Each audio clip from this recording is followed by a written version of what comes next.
Hi everyone, the social media apocalypse is over. Oh my god, I have been wanting to do this video. Oh my god, I have been wanting to do this video for all day long. This is this week's episode of Dear Daily Dose. There might be another one on the weekend because I'm a little bit behind. However, here we are. I'm so excited to answer these questions. I actually have notes. I have notes because I didn't want to get off track. So, I am going to be answering some of the questions that you guys have sent in. And some of them are big, some of them are small, some of them are significant, some of them are a little weird. Like, do you like turtles? I have nothing against turtles. I thought it was such a ridiculous question that I had to answer it. Like, I didn't want to even, not answer it. I had to answer it. So, yeah. Actually, growing up, I loved the Ninja Turtles. So, if that gives me bonus points, I kind of like turtles. Yes, like turtles. Check. We can move on. Question, have you ever visited India? I have not visited India. I would love to visit India. It's one of the many places on my bucket list. Traveling has never been a big thing in my life as far as I haven't really traveled to a lot of places, but I'd love to. So there's that answer. I want to talk about this question. So what is your opinion on bearded drag queens and the views that other people have towards them? So I'm going to make this short and sweet. Honestly, I used to call it lazy drag. I used to say you want to do drag, but you don't feel like shaving your face. And it's like, it's not fair because drag queens have to shave their face. Now that I've been exposed to actually true, talented, bearded drag queen artists, I respect it just the same. I just think it needs to be done well, but that's no different than the regular drag art, right? So anything you're going to do, as long as you put your all into it and you master your craft and you do it with passion, it's pretty awesome. And I think RuPaul says something to this effect, anybody who has the courage to get in a full face of makeup and put on a wig and get out of their house wearing heels is my hero. Amen. Because they do a lot of good in our community. They fight for a lot of causes. They're the first ones to show up at a benefit. So I will support them and give them a lot of love. The next question I had to answer was, what are your thoughts on the Michael Jackson Leaving Neverland documentary / Oprah interview / scandal? And I'm not going to talk about this for a very long time, but I wanted to actually do a whole entire video on it, but I'm going to choose not to. And here's what I'm going to say. I think it's important. And the reason I think it's important is because it brings up the conversation that a lot of people are not wanting to have. It's extremely uncomfortable. I honestly did not watch the first half of the documentary. It's 4 hours long, so I watched part 2, so I watched hour 3 and 4 of it, and I did watch the entire Oprah documentary. So I did watch the bulk of it, I believe. I mean, half of the documentary and the interview. And I will say, I do think it's really important. I think that conversations are coming out of it because of what they were bold enough to do. And I think that people are caught up in the wrong part of this. People are being caught up in, do you think they're lying? Do you think they're not? And I don't think that's the point of all this. Here's my mentality. We don't know if they're lying. The only people that know if Wade Robson and the other gentlemen are lying is Wade Robson and Michael Jackson. And we can't ask Michael because he's long gone. And Wade is just telling his story. Do I think that he's wrong for telling his story? No, as long as he's not lying. But I have no way to know if he's lying. I think he was very detailed. And it does kind of sway me to feel like he sounds like it was too much detail to be lying. But anything is possible. I think that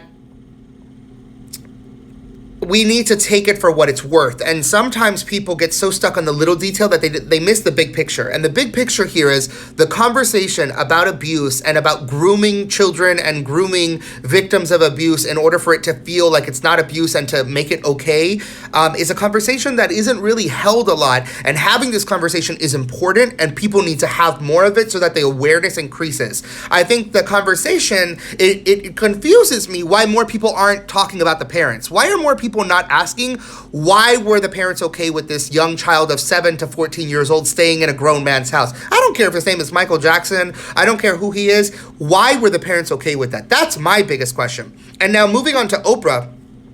People are dragging Oprah through the mud, talking about, I can't believe she did this, and people just want money, and shame on you because Michael Jackson's dead. Listen, not shame on her. Oprah is a journalist and a reporter and somebody who holds an amazing power in having a conversation. And if you actually set the time to watch it, what you would have seen is she carried a really great poise, and her goal and her mission, again, was not to drag Michael Jackson down, wasn't even to say whether she believed it, didn't believe it. She didn't share a personal opinion, but she wanted the conversation to build and grow out of it. And knowing that she put her name to it, knew that that would happen, and it was important to her. So here's the thing. I put a poll yesterday, and I asked, who has seen the documentary? And then the second question was, does this change the way you feel about Michael Jackson? Will you stop listening to his music? Funny thing is, most people put, nope, they're not going to stop listening to his music. And most people said they didn't watch the documentary. Well, you've kind of unvalidated the point of that question, because you're not going to stop listening to his music, but you've also disregarded the documentary. Like, you're just not going to listen to it. And I don't think we should be so close-minded. Even if you disagree with what's in the documentary, can you learn something from something you disagree with? Absolutely. It's an important conversation. If it actually did happen, I feel for those people. And if it didn't happen, shame on them. I have to stand outside of it, though, and say that I did watch it, and it was painful, and it was difficult to watch. I've loved Michael Jackson my entire life, and it does complicate the way you feel when you hear a song now, because you're like, did that really happen? But then again, this conversation has also been around us our whole life. I don't know. Like, my other side note about the parents, like the fact that so many people took settlements when they were going to court. And I feel like if my child was a victim of an act that was so terrible, I wouldn't take $1 million and shut up. I would want this person in jail. And then I'd take their $1 million. But I wouldn't be able to take the money and just be like, it's fine, we'll just take the money. Whatever happened to you, sorry. Like, there's a lot of gray areas here. So, moving on.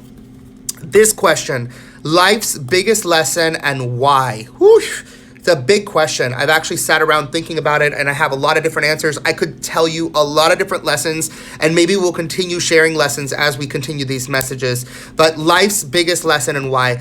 The one thing I can hold on to, the biggest lesson, I mean, I thought of a lot of different ones. Like I said, the one that I have to say is the biggest lesson is to value people while you have them, to hold on to time, because time is fleeting. Time has a sense of humor, and all of this came from losing my grandmother. My abuela passed away a few years back, and the reason I say time has a sense of humor is because she's been gone, and that means that today I haven't seen her longer than I have ever before, right? So in the past, I hadn't seen her like 3 weeks, 4 weeks, and that would be maximum because I moved away. But now it's been years, so I haven't seen her forever, yet I don't feel any more distant from her. I feel like I talk to her every day, yet I haven't seen her in forever, and I miss her, and I feel like, wow, how has it been, more than 4 years? And then I'm like, ooh, it feels like it's been forever, yet I feel like she was just here yesterday. So at the end of the day, time, it has a big sense of humor, and I simply say, value the people while you have them. The day before my abuela passed, I was with my sister, and we were walking through South Beach, and I remember my sister picked up the phone and called her, and I heard her say something like, what was wrong? And I asked, I'm like, hey, what's wrong? And I remember she said, no, she said she wasn't feeling well, that she's gonna lie down and take a nap, which is normal for grandparents. Like, I didn't think anything of it. And I told her, I said, oh, well, tell her I love her, and I'll call her later tomorrow to check on her. And tomorrow never came. So I hate that story. But yeah. So just love on people while you can, because tomorrow's not promised, and that's the reality. And so, yeah, sorry about that. So I'm going to wrap up with this, guys. Focus on where you're at today, and understand that where you are at today is bringing you knowledge, experience, and a journey to where you are going to be tomorrow. And today might feel like a storm. Today might feel difficult. It might be trying. Just know that you can get somewhere through that storm. And on the next video, I'm going to share with you guys some of the storms that I have been through in the last few years of my life, that looking back now, I'm like, whoa, that storm, even the ones that have just happened, I'm like, I knew why they happened. The older you get, the more experience you get, the quicker you realize the value and the reason in the storm. And the more ability you have to stay calm in the storm, because you have faith in God and knowing that He has you and He will take you through the storm. So if you're going through a tough time, I'll pray for you. Send me a message. If you're going through a tough time, reach out to somebody, because you're not alone in this world. And usually, whatever you've gone through, somebody else you know has gone through it. I probably have. So that was this week's message. There might be another one this weekend. I will ask you guys to send in more questions. There is no Dear Mr. K this week because there wasn't any Mary Kay or social multi-level marketing questions. But I will talk to you guys soon. Bye.